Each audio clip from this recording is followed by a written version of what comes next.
أهلا وسهلا بكم في مركز الجماعة الإسلامية الأحمدية العالمي الجديد. اليوم ستقدم لكم MTA جولة حصرية في مركز الجماعة الجديد هنا في اسلام آباد في تلفورد. بفضل خدا मिल गया एक مركز. سنأخذكم إلى بعض المواقع الرئيسية لهذا المجمع الرائع، وسنتحدث مع بعض الأفراد الذين شاركوا في بناء هذا المشروع التاريخي، وسنتعرف منهم كيف تم بناء هذا المجمع الرائع. لكن الأهم من ذلك سنطلعكم على الإرشادات والتعليمات الأساسية التي قدمها حضرة خليفة المسيح، والتي جعلت من كل هذا أمرا ممكنا.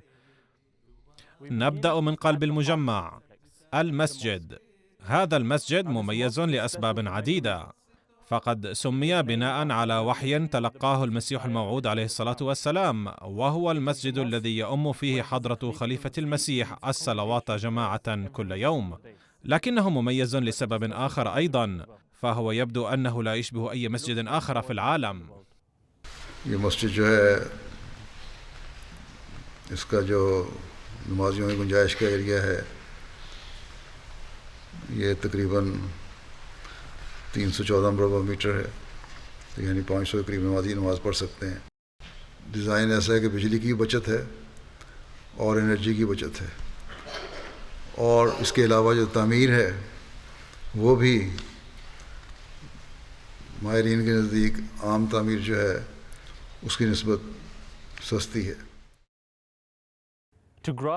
ولفهم أفضل للتصميم وكيف تم ذلك، قابلت شخصين كانا منخرطين في مشروع اسلام آباد منذ بدايته. तामीर का जो मंसूबा था इसमें एक मरकज़ी कमेटी बनाई गई थी जो वक्तन फ़वक्तन जायज़ा लेती रही और मुस्तकिल निगरानी करने वाले भी कुछ दो शामिल किए थे इनमें। जो एक तो वक्फ़े आर्जी के थे इदरीस साहब, और एक मुस्तकिल वक्फ़े नौ लड़के इंजीनियर हैं हमारे वक्फ़े ज़िंदगी फ़ाते, उन्होंने मुस्तकिल निगरानी भी रखी है। By the grace of Allah, the unique design of the mosque has become a key feature of the new Markaz, and it was by the grace of Allah and the guidance of Hazur, his aesthetical awareness, his technical appreciation above all else is the reason why we were able to achieve this. So the actual form of the mosque is specific for the 32 fins that form the shape of the outside of the mosque, and this form is replicated inside as well. The reason why we have 32 fins is really due to the geometry of the actual design. Each fin has a window on one edge of the fin, and the minimum width, we wanted a minimum width for the window, and based on that calculation the geometry worked out to accommodate 32 fins. The other unique thing about this design is that the whole structure is formed by these 32 fins. As well as that, the fins are twisted and slanted. So this was a really big challenge when we were constructing the mosque. لابد أن تحقيق هذا الهيكل المعقد كان أمرا صعبا. The superstructure comprises of RC concrete wall, and then the whole structure above that, which is composite structure of steel, timber, and then GRP finish on top of that, is sitting on that concrete ring. What we have to do, there was two different stages basically. The concrete ring was completely built separately, and the structure above the concrete ring was built separately as well. So to build this structure above the concrete ring, we had to put a lot of temporary work, and that was a massive temporary work that we had to install here. So what has actually happened, we built up a temporary platform structure with the steels, and then build the whole structure including 32 fins and domes and everything, which was sitting temporarily on top of the temporary structure. And then at one stage we had to shift that whole structure onto the concrete ring. So that was quite critical and complex stage, and a very precise engineering was required there. الآن قد يتساءل الكثيرون عن سبب هذا اللون البني النحاسي. ما السبب وراء هذا؟ The actual copper material has been used on top of the fiberglass as well, so that it can give us a complete copper look and behave like a copper as well as a result of weathering. إذن كما سمعنا تم بناء المسجد على مرحلتين. أولا هذا الهيكل الفريد الذي يتكون من 32 ضلعا تم حنيها لإعطاء هذا المنظر الفريد، وهي تتموضع فوق حلقة إسمنتية تشكل الأساس الفعلي للهيكل كله. لذلك فإن المادة مصنوعة من زجاج الألياف الصلب المطلي بالنحاس لجعلها طويلة الأمد ودائمة ومستدامة. المئذنة والقبة هما ملامح المسجد الأساسية والرئيسية، لذلك دعونا نرى كيف تم تصميمهما ومن كان مصدر الإلهام وراءها. There were two key aspects that Hazur instructed us to feature within the design of the minarets. Number one was the octagonal shape of the minarets, which resembles the shape of the Minarat al-Masih. And number two is the two stages of arches that you see inside the design of the minarets, and these are actually illuminated from within. The second thing which is important when looking at the design of the mosque is the dome and the finial of the dome, which is the decorative piece which sits on top of the dome of the mosque and the dome of the minarets. So when we were designing this finial, Hazur instructed us to look at specific famous mosques around the world. So we prepared different designs based on these different mosques, and ultimately Hazur approved the design you see today, which is based on Masjid Nabawi. لنذهب إلى الداخل ونلقي نظرة فاحصة على هذا التميز الهندسي. Now that we're inside, you can see that this unique design has been replicated inside. Now, the overall beauty of this mosque is all down to Hazur Anur's guidance. Each and every key aspect of this mosque, from the color of the carpet, the style of the carpet, to the style of the mihrab, was all down to Hazur's guidance and Hazur's aesthetical awareness. من أوائل الأشياء التي تلاحظها عند دخولك المسجد هو الخط العربي الجميل، حيث تم تزيين كافة أنحاء المسجد بأسماء الله الحسنى. और मस्जिद के अंदर जो calligraphy की गई है, ये इतनी ज़्यादा कैलीग्राफी पहले हमारी मसाजिद में नहीं थी, लेकिन क्योंकि इस मस्जिद का डिज़ाइन ऐसा था, इसलिए मैंने कहा कि करने में कोई हर्ज भी नहीं, अल्लाह ताला के सिफ़ात और नाम जो हैं वहाँ लिखे जाएँ, कोई हर्ज नहीं है.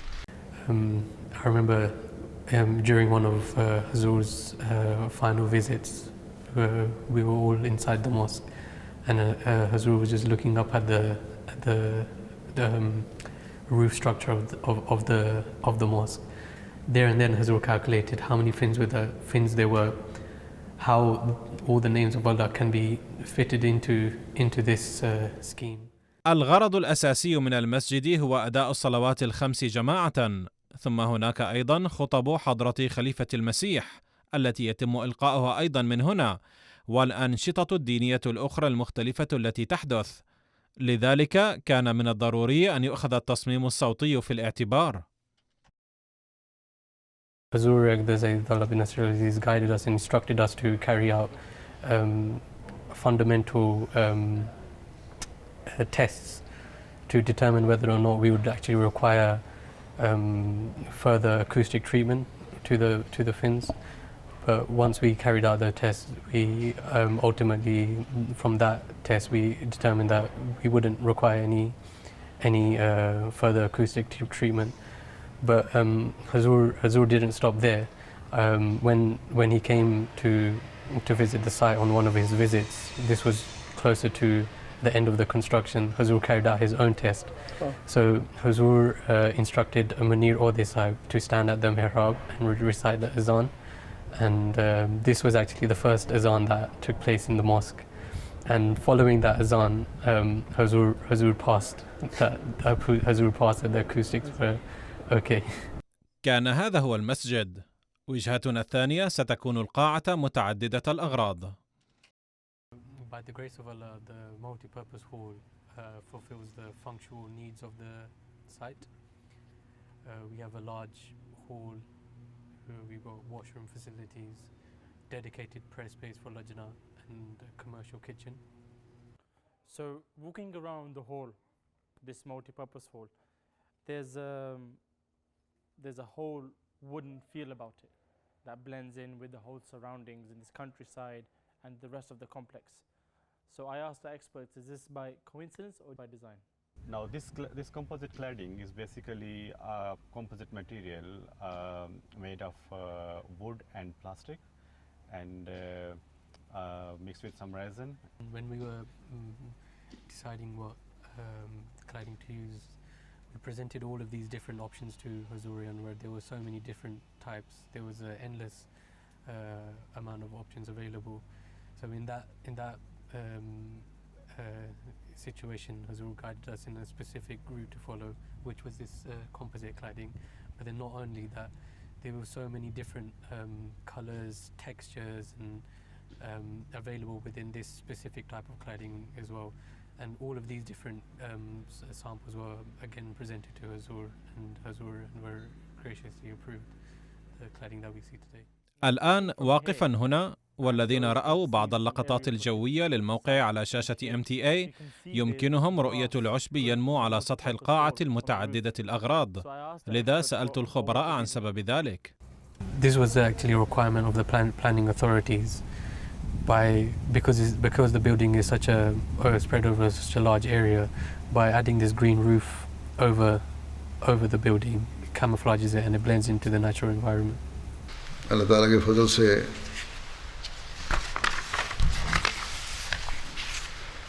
ये मस्जिद जो है इसका जो नमाजियों की गुंजाइश का एरिया है ये तकरीबन 314 मरबा मीटर है, तो यानी 500 के करीब नमाजी नमाज़ पढ़ सकते हैं। इसी तरह हॉल है जिसमें 1200 के करीब एक जगह और 110 के करीब एक जगह लोग नमाज़ पढ़ सकते हैं। फिर हॉल के आगे एक खुला जगह भी है छता हुआ, उसकी एंट्रेंस वहाँ भी तकरीबन 300 आदमी नमाज़ पढ़ सकते हैं। तो इस लिहाज से यहाँ गुंजाइश जो हो गई तकरीबन 1200 और 300 1500 2000 से ऊपर की गुंजाइश हो गई। محطتنا التالية هي مجموعة المكاتب. दफातर जिनसे मेरा रोज़ाना अमूमन ज़्यादा वास्ता रहता है वो भी यहाँ हैं. مقارنة بالمكاتب الموجودة في مسجد الفضل، فبفضل الله ونعمته هذه المكاتب الجديدة في المركز الجديد أكثر حداثة وأكثر اتساعا وتمتلك أحدث التقنيات. على سبيل المثال يوجد مكتب السكرتير الخاص، وهناك مكتب لقاء أمير المؤمنين مع الناس الذين لا حصر لهم والذين يأتون لمقابلة خليفتهم الحبيب، وهناك وكالة المال والتبشير على سبيل المثال لا الحصر. These three key blocks. The key thing about these blocks is that they've been built on the exact same footprint as the original buildings, same volume and the same size, and this was a planning requirement that we had to meet. And the only way this was achieved was with Hazur's guidance. Hazur looked at each and individual block initially, then Hazur, by his grace and wisdom, divided and allocated all the different spaces accordingly. Solar energy के भी हर जगह panel लगे हुए हैं। उसके अलावा तमाम जो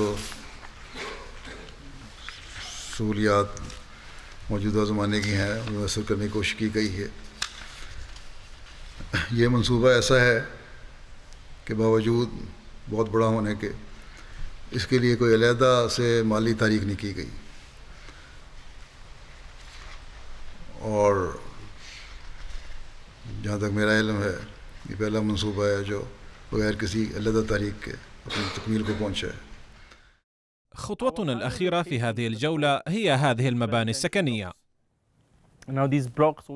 إن هذه المنازل جميعها تعطي المركز طابعا قرويا. ليكون قرية تخدم الإسلام. So in total there are 33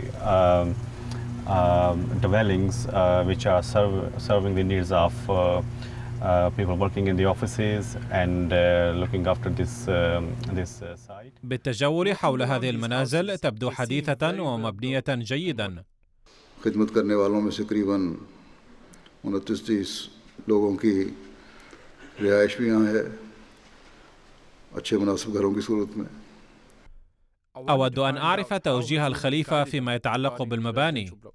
Just like the main administrative side of the development, Hazur had such a keen interest in the overall design and the construction of the residential phase as well.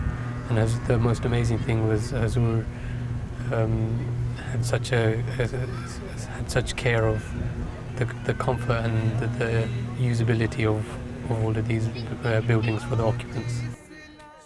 هنا أعزائي المشاهدين تنتهي جولتنا.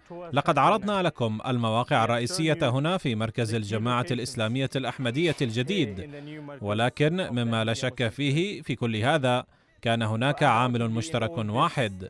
بدون الإرشاد المستمر وتعليمات حضرة خليفة المسيح نصره الله لم يكن أي من هذا ممكنا. نترككم مع رؤية حضرة خليفة المسيح أيده الله بنصر العزيز حول ما يمكن أن يحققه المركز الجديد في يوم من الأيام. इसकी अहमियत मरकज़ होने के लिहाज से अहम है. दुनिया के इस खिते में अल्लाह ताला ने मरकज़ की तौफीक दी जो तौहीद से खाली है बल्कि शिर्क से भरा हुआ है कि यहाँ से एक नए अज़्म के साथ तौहीद को फैलाने का काम करो और हज़रत सल्लल्लाहु अलैहि वसल्लम के ग़ुलाम सादिक़ के मिशन को पूरा करो. और फिर वो दिन भी आए जब बस्तियों की बस्तियाँ और शहरों के शहर अल्लाह ताला की तौहीद का ऐलान करने वाले हों.